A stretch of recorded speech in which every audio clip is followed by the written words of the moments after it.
Pada video kali ini, saya akan menjelaskan mengenai analisis fraud Pentagon dalam mendeteksi potensi financial statement fraud. Nah, yang akan kita bahas sebelumnya, dalam paragraf pertama, penulis mengatakan bahwa masih ada perusahaan yang tidak menyajikan laporan keuangan yang sesuai dengan kriteria nasabah. Salah satu penyebabnya yaitu tindakan kecurangan fraud atau fraud yang dilakukan oleh manajemen untuk mendapatkan keuntungan pribadi.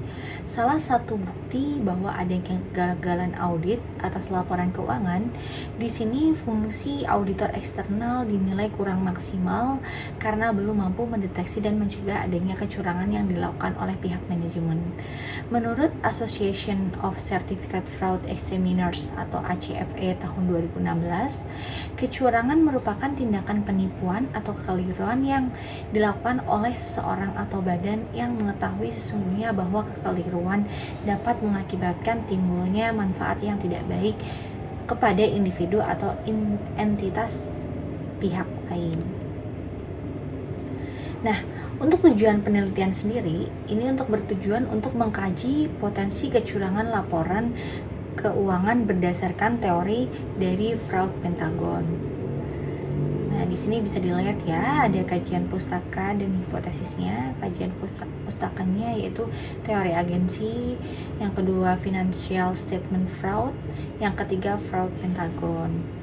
Nah, untuk pengembangan hipotesis sendiri, yang pertama yaitu ada stabilitas keuangan terhadap potensi financial statement fraud. Yang kedua, tekanan eksternal terhadap potensi financial statement fraud. Yang ketiga, ada target keuangan potensial financial statement fraud. Yang keempat, ada sifat industri potential financial statement fraud. Yang kelima, aktivitas pengawasan terhadap potensi financial statement fraud.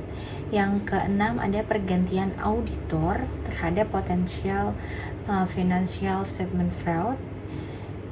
Yang seterusnya ada pergantian direksi terhadap potensi financial statement fraud. Dan yang terakhir, pergantian direksi berpengaruh terhadap potensial financial statement fraud.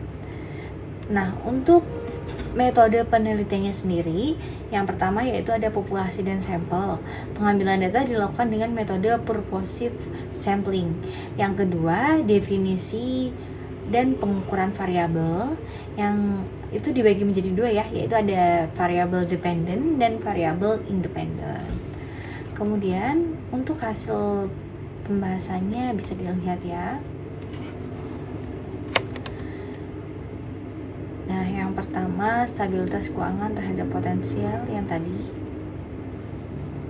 Untuk kekuatan penelitian sendiri, secara keseluruhan teori dan metode analisis yang digunakan tepat. Bahasa yang digunakan mudah dipahami, maksud dan tujuannya oleh pembaca. Analisis data yang ditampilkan rinci juga disertai penjelasan yang cukup jelas. Nah, untuk kesimpulannya pada pembahasan kali ini, berdasarkan hasil analisis data yang telah dilakukan dalam pembahasan mengenai hasil penelitian, penulis menyimpulkan bahwa stabilitas keuangan, tekanan eksternal, target keuangan, sifat industri, keefektifan pengawasan, pergantian auditor, pergantian direksi, dan frekuensi kemunculan gambar CEO secara bersama-sama berpengaruh terhadap financial statement fraud. Dan untuk variabel stabilitas keuangannya juga mempengaruhi. Nah, itu adalah penjelasan mengenai materi atau review jurnal mengenai analisis fraud Pentagon dalam mendeteksi potensi financial statement fraud. Terima kasih.